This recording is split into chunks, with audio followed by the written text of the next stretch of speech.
अस्सलाम वालेकुम जी। कैसे हैं आप? उम्मीद है आप सब जी अल्लाह के फजल करम से ठीक ठाक होंगे और मैं जी बिल्कुल ठीक ठाक खुशाबाद। और आप भी माशाल्लाह से अपने घरों में खुशाबाद होंगे। अच्छा जी, तो अभी था सुबह को टाइम, मैंने ये अपना व्लॉग स्टार्ट किया था सुबह से। तो क्योंकि अगर मैं सुबह को कैमरा ना उठाऊं तो फिर सारा दिन अभी अभी करते शाम हो जाती है, वो मेरी छुट्टी हो जाती है। तो मैंने डिसाइड किया कि सुबह से उठा लेती हूँ। अगर कुछ रेसिपी देनी होगी तो दूंगी, अदरवाइज़ वो काट दूंगी।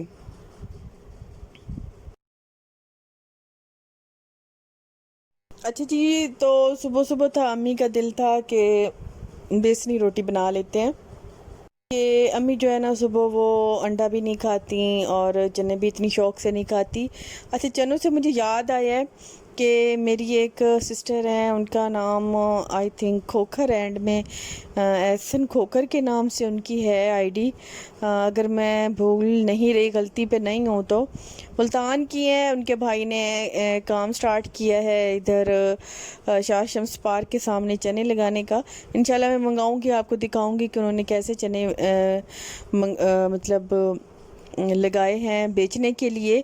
तो जो भी सुन रहे हैं, अगर वो आस पास के हैं तो वो प्लीज़ उनसे एक दफ़ा ख़रीद के खाएं, टेस्ट करें, तो इंशाल्लाह अच्छे होंगे। तो जो भी कोई ऐसा कोई छोटा मोटा कारोबार शुरू करता है ना, तो प्लीज़ आप लोग ना उनको इनकरेज किया करें आस पास के, क्योंकि ये छोटे छोटे कारोबार होते हैं। तो कुछ ऐसा होता है कि लोग जहाँ से चने लेते हैं ना, जहाँ से जिसका टेस्ट बना होता है ना, वो अक्सर उन्हीं से ही लेते हैं। तो जो नए बेचारे शुरू करते हैं ना, तो हम लोग जो है ना बचते हैं कि इनसे ना लें। तो बात कोई नहीं होती, 40-50 की बात कोई नहीं होती, लेकिन हो सकता है कि इनका टेस्ट उनसे भी बेहतर हो जिनका हम इस्तेमाल कर रहे हैं, मतलब जिनके हम डेली लेते हैं या 2-3 दिन में लेते हैं या सुबह नाश्ता लेते हैं। तो ज़रूर ट्राई करना चाहिए क्योंकि कम आमदनी वाले जो होते हैं ना, तो उनको वो बड़े मतलब आप समझ रहे होंगे कि मैं क्या कहना चाह रही हूँ, कि एक आस लगा के अल्लाह से मदद मांग के तो अल्लाह पाक भी उनकी मदद करते हैं। तो हक हलाल की रोज़ी कमाने में कोई काम छोटा बड़ा नहीं होता। काम जो भी बस चल जाए, जिसमें हमारी रोज़ी रोटी पूरी हो जाए। बाकी अल्लाह ताला की ज़ात देने वाली है तो वो ज़रूर देते हैं, कोई ना कोई वसीला बन जाता है। बहरहाल ज़रूर ट्राई करें और उनके ज़रूर आप लोग चने लेके खाएं, तो इंशाल्लाह मैं भी लूँगी। मैंने एक दो दफ़ा किया है, मतलब मंगाने की कोशिश की है, लेकिन उस टाइम ना सुबह के टाइम आपको पता है कि मेरे हस्बैंड नहीं होते। तो बेटा मेरा या तो कॉलेज चला जाता है सुबह जल्दी, और वो अंडे ही ज़्यादा शौक से खाता है, तो उसको अंडे बना के फटाफट दे देती हूँ। और अम्मी जो है ना वो चने शौक से इतने खाती नहीं है। बाकी रह गई मैं, और मेरा तो होता ही गुजारा चाय पे है। मैं तो क्योंकि मुझे चाय ज़रा ना एक्टिव रखती है, और क्योंकि नाश्ते के बाद कामों का भंडार होता है, घर के काम करने होते हैं। तो जो चीज़ मतलब रोटी और ये चने और ये मैं खा लूँ तो फिर मुझसे काम नहीं होता। तो मैं वो चीज़ जो मुझे एक्टिव रखे, मैंने तो वही मतलब खा पी के और अपना काम शुरू कर देना है। तो दिन में है कि मैं रोटी खा लेती हूँ, लेकिन दिन में आपके चने बहरहाल मैं ट्राई करूँगी, और आप लोग भी ट्राई कीजिएगा। ठीक है जी। तो अभी जो है ना बेसन वो था, मेरी अम्मी जो है वो चारपाई पे बैठ के आटा गूंदने की उन्हें आदत है शुरू ही से। तो अम्मी ने ही आटा गूंदा, उसमें प्याज और लहसुन और हरी मिर्चें, धनिया, कसूरी मेथी, नमक, मिर्च, बेसन, आटा, ये सिंपल डाल के ना उन्होंने बना दिया। रोटी मैंने बनानी थी। तो रोटी जो है ना, अम्मी ने कहा कि फटाफट से मुझे बना दो क्योंकि मुझे लगी है भूख। और अभी बिल्कुल ताज़ा फ्रेश आटा था, उसे थोड़ा सा भी रेस्ट नहीं आया था। तो अम्मी ने कहा कि जैसी टूटी फूटी बनती है बस बना लो। मैंने बड़े हल्के हाथों से डर डर के बनाई, क्योंकि बिल्कुल फ्रेश आटा था। बस उठा के अम्मी ने जैसे ही गूंद के साइड पे किया, मैं उठा के किचन में आ गई और मैंने स्टार्ट कर दिया। चाय मेरी अभी बिल्कुल तैयार है। मैं जब तक चाय नहीं पीऊँगी, मुझे लगेगा कि मैंने जैसे नींद में ही सारे काम किए हैं। तो पहले मैं चाय साथ में पीती रहूँगी, अम्मी को एक दो रोटी बना के दूँगी। और जो बेसनी रोटी होती है ना, इसमें थोड़ा सा घी ज़रा ज़्यादा डलता है, क्योंकि इसमें होता है बेसन, वो थोड़ा ड्राई फॉर्म में होता है। तो अगर मैंने इस पर घी ना लगाया, या तो ये अंदर से रोटी कच्ची रह जाती है या फिर फ़ौरन जलने लग जाती है। तो इसमें मुझे घी मतलब थोड़ा ज़्यादा यूज़ करना पड़ेगा। तो नाश्ता जो है वो मेरा देसी घी में ही बनता है हमेशा से, क्योंकि अम्मी जो है ना वो किसी घी का नाश्ता नहीं करती। तो 2 रोटियां जो है वो मैंने हमसाओं के घर भी भेजनी है, क्योंकि जब भी मैं बनाती हूँ तो मैं उनके घर ज़रूर भेजती हूँ।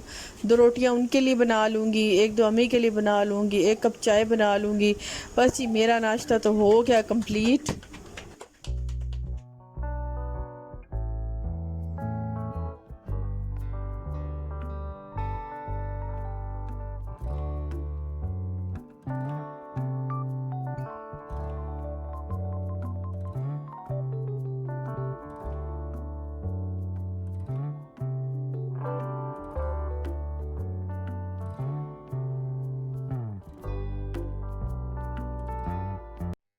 अच्छा जी, नाश्ता मेरा, मैं ये आपके साथ आज की रूटीन शेयर कर रही हूँ, क्योंकि कल मैंने वीडियो कोई स्टार्ट नहीं की थी।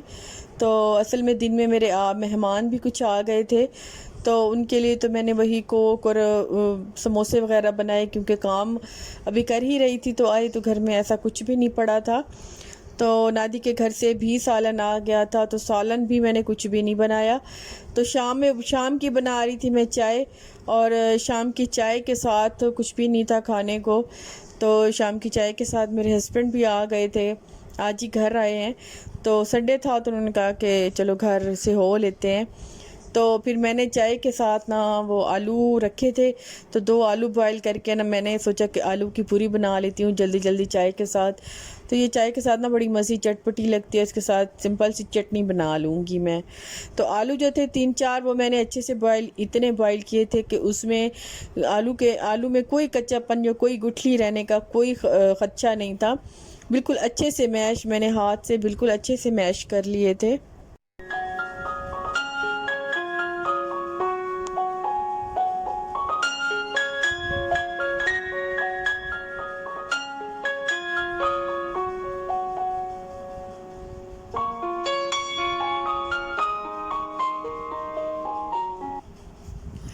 अच्छा, मैंने जो है इसमें फिर 3 कप जो है इसमें मैंने मैदा वो मैंने निकाल लिया था। और प्याज वैसे इसमें पड़ते नहीं हैं, ये मेरी अपनी चॉइस है कि मैं प्याज इसमें डाल रही हूँ। बस मुझे प्याज अच्छे लगते हैं, कहने को तो मुझे हरी मिर्चें भी डालने का बड़ा शौक़ था, लेकिन ये फिर ना वो फिर मैंने नोट किया कि ये कुछ बेसनी रोटी तरह ही फिर हिसाब जा रहा है। तो फिर मैंने ना सिर्फ वो बस प्याज ही डाल दिए। तो फिर थोड़ा सा मैंने प्याज डाला है, 1 चम्मच मैंने मैदे के डाल दिए हैं। तो अभी क्योंकि आलू में काफ़ी मॉइस्चराइज होता है, तो इतना एक करूँगी कि पानी डालने की ना, अगर फिर भी पानी अगर डालना हो तो बिल्कुल थोड़ा सा डालूँगी, क्योंकि बाद में ये फिर बिल्कुल सॉफ्ट ना हो जाए, फिर पूरी जो है वो बिखरने लग जाती है। तो ना इतनी डो इतनी ना सख्त हो और ना इतनी नरम होती है। तो बस इसको इतना गूँधूँगी कि वो बिल्कुल बाइंड हो जाए, या एक इसमें कोई भी किस्म के ना ये ना कि बिखरे ना, ये अच्छे से ना मिक्स हो जाए और बिल्कुल अच्छी डो बन जाए। अभी जो है मैं इसमें नमक डाल दूँगी, और इसमें लाल मिर्च डाल दूँगी और हल्दी डाल दूँगी। बस यही 3 चीज़ें ही डालूँगी। तो वैसे आपकी जो मर्ज़ी है आप इसमें डाल सकते हैं। खाना पकाने में कोई इतनी नहीं होती कि आपको जो चीज़ें आप देख रहे हैं कहीं से वही चीज़ें डालें। आप अपनी भी चीज़ें जो भी आपका मन करता है, जो भी आपको दिल करता है कि ये चीज़ होनी चाहिए, आप बिला झिझक डाल दिया करें।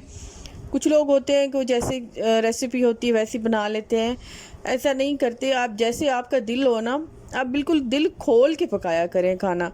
ऐसे इंजॉय किया करें खाना बनाना, और जो जो चीज़ आती है आप उसमें ऐड करें, अपनी मर्ज़ी से ऐड करें।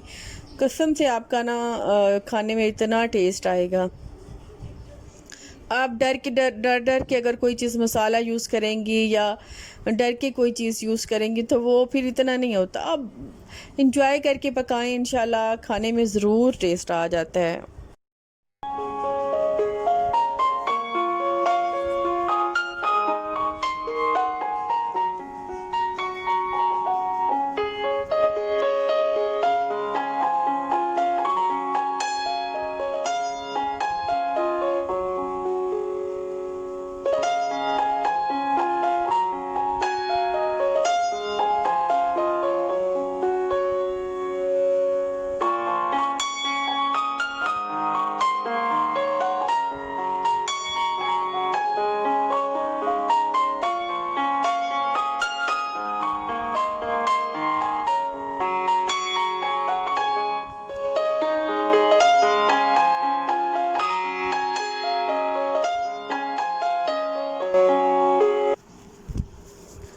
अच्छा जी, ऊपर मैं थोड़ा सा ऑयल लगा के तो इसे थोड़ी देर रेस्ट के लिए रख दूँगी और उसके बाद मैं चटनी की तैयारी कर लूँगी, क्योंकि चीज़ें सारी आई रखी थी तो मैं अभी बना लूँगी चटनी। चटनी में मैं ये जो जार इस्तेमाल कर रही हूँ, सॉरी, ये जो जग इस्तेमाल कर रही हूँ ना, ये मैं नया लेके आई थी। अच्छा, कुछ लोग कह रहे थे, कुछ लोग नहीं, एक ही थी, पता नहीं उसने क्या ऐसी समझ आई कि लंडे बाज़ार से फ़्लर्ट कर रही हूँ या ये कर रही हूँ। अजीब ऐसी पता नहीं क्या लोगों की जहनियत होती है। कभी नई चीज़ें भी मिलती हैं लंडे बाज़ार से, यूज्ड ही मिलती हैं ना, तो इनमें से जो भी मैं चीज़ें ले, क्या कौन सा पुराना था, कोई अक्ल है, अक्ल नहीं होती और बात कर देते हैं ऐसे। ठीक है ना, अगर बस क्या कहूँ ऐसे लोगों की, बस ये लोग ना हमारे माशरे में शुरू से आई हैं और एंड तक ही रहेंगे ऐसे लोग, टांग खींचने वाली, किसी की चीज़ बर्दाश्त न करने वाले। तो ये लोग होते ही हैं, इनको वैसे इतना ज़्यादा वो देना ही नहीं चाहिए, छोड़ें। अच्छा, मैं लेके आई थी ना ये जूसर, इसमें ना मैं छोटा साइज़ लेके आई थी। इसमें मुझे एक स्टील का भी मिल रहा था और एक ये प्लास्टिक का भी मिल रहा था। तो जो है ना, मैंने फिर ये लिया है, प्लास्टिक वाला लिया है, देखती हूँ कि ये कितने देर चलता है। तो किसी ने मुझे कहा है कि ये भी आप जग ही लेके आई हैं। वैसे कहा तो ठीक ही है, तो मैं समझी कि मैं उसके बदले लेके आई हूँ वो जो उसमें गरम मसाला वगैरह पीस लूँगी, लेकिन मुझे नहीं लगता कि ऐसा होगा। चलिए, मैं एक दफ़ा ट्राई कर रही हूँ, कर लूँगी, लेकिन फ़िलहाल तो मैं इसमें बना रही हूँ चटनी। और चटनी बनाने के लिए मैंने इसमें 2-3 लहसुन लिए हैं और धनिया लिया है और टमाटर लिए हैं और हरी मिर्चें ली हैं और पुदीना लिए और नमक डालूँगी। और लाल मिर्चें मैं इसमें नहीं डालूँगी, क्योंकि जो मिर्चें हैं ना वो मैंने काफ़ी सारी यूज़ की हैं, हरी वाली, तो ये ना हो कितनी तीखी हो जाए, खाई ना जाए। तो अभी फ़िलहाल मैं इसको कर लूँगी ब्लेंड।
अच्छा जी, अब ऑयल जो है ना मैंने थोड़ा सा इसे गरम किया है और उसके बाद पूरी जो है ना वो आपकी मर्ज़ी, आप बेलन से कर लें और डो अगर थोड़ी सी सख्त है तो बेलन से कर लें, अगर डो थोड़ी सी नरम है तो वो हाथ से भी इजीली हो जाएगी।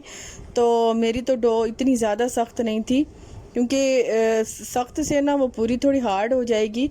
तो जो नरम नरम है फिर मैंने उसे हाथ से ही कर लिया है, हाथ से ही वो इतनी अच्छी हो गई है, फूल भी गई हैं। तो मैं इसे एक एक करके बस तीन चार ही बनाऊंगी, क्योंकि चाय के साथ फिर इतनी ज़्यादा तो खाई नहीं जाती, बस एक एक ही खा लेंगे। तो ये जो है आलू पूरी मैं बना रही हूँ इसके साथ ही।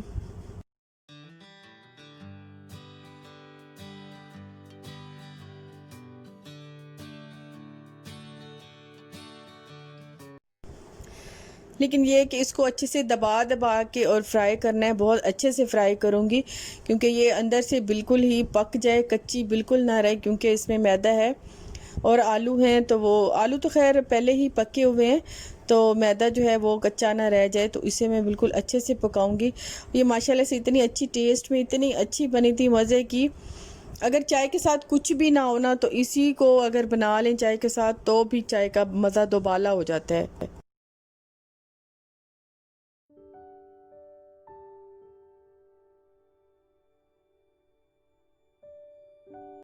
तो मेरी जी चार मैंने बनाई थी, पांच आई थिंक। तो ये पांच पूरियाँ मेरी इतनी अच्छी मज़े की बन गई थी साथ चटनी के। ये मैं अभी कमरे में लेके जा रही थी, मैं आपको ये इसकी फ़ाइनल लुक दिखा देती हूँ। एक दो तीन चार पाँच ही बनी थी, हाँ पाँच ही मेरी बन गई हैं, और चटनी बड़ी मज़े की है। इसके साथ आप खा के देख मैं आपको बताऊंगी कि मैं अपने बच्चों की रुमान छोटा था तब भी ऐसे ही नज़र उतारती थी, और फातिमा की भी मैं ऐसी डंडी वाली मिर्चें जो हैं वो हमेशा घर में रखती हूँ, क्योंकि हम लोग मतलब जो भी है, जो हमारी माएँ करती हैं या हमारी सास करती है या हमारी नानियाँ दादियाँ करती थी, हम भी बच्चों के साथ ऐसे ही करते हैं। तो मैं फ़ातिमा की तबीयत मैंने पिछले व्लॉग में ज़िक्र किया था कि ठीक नहीं हो रही, बस ऐसे थोड़ी वीक वीक सी लगती है और चिड़चिड़ी बहुत हो गई है। तो इसको मैं 7 बार मैं इस पे जो है घुमा लूँगी, और सूरत इखलास के साथ मैं पढ़ती हूँ। और पहले तो चूल्हे थे, अम्मी कहती पहले तो चूल्हे थे तो हम उसमें डाल देते थे, लेकिन मैं पहले चूल्हा मैंने जला दिया, और उसमें जो दरमियान में मैंने थोड़ा सा पत्थर रख दिया था। वैसे भी मेरा होता ही है, क्योंकि डायरेक्ट लगती है तो आग, फिर रोटी मेरी जलने लग जाती है, तो मैं इसमें पत्थर रखती हूँ। तो मैंने इसके इर्द गिर्द ही मिर्चें रख के और इसको जला दिया है, तो नज़र जो है वो अच्छे से जल जाती है। अगर मिर्चों की खुशबू ना आए, क्योंकि मिर्चें जलती हैं तो खुशबू आती है ना, तो अगर खुशबू ना आए इतनी स्ट्रॉन्ग, तो समझें कि नज़र है, बच्चों को नज़र लग जाती है। तो ये ज़रूर उतार देती हूँ, सदका भी दे देती हूँ, और गोश्त इस तरह घुमा के तो वो छत पे डाल देती हूँ परिंदों को। इस तरह बच्चों का सदका खैरात में करती रहती हूँ। और अभी मैं करूँगी यहाँ पे पूरियाँ एंजॉय, तो आप भी इंशाल्लाह ज़रूर ट्राई कीजिएगा, आपको पसंद आएंगी। तो इंशाल्लाह जी नेक्स्ट व्लॉग में जल्दी कोशिश करूँगी आपसे मुलाकात करने की, और कोई अच्छी सी नई रेसिपी लेके आऊँगी, आपके साथ शेयर करूँगी। आपको मेरी रेसिपीज़ बहुत पसंद आ रही हैं, तो पिछली मेरी जो रेसिपी थी कढ़ाई वाली, वो भी आपको बहुत पसंद आई, उसके लिए थैंक यू। अल्लाह हाफ़िज़ जी, बाय बाय।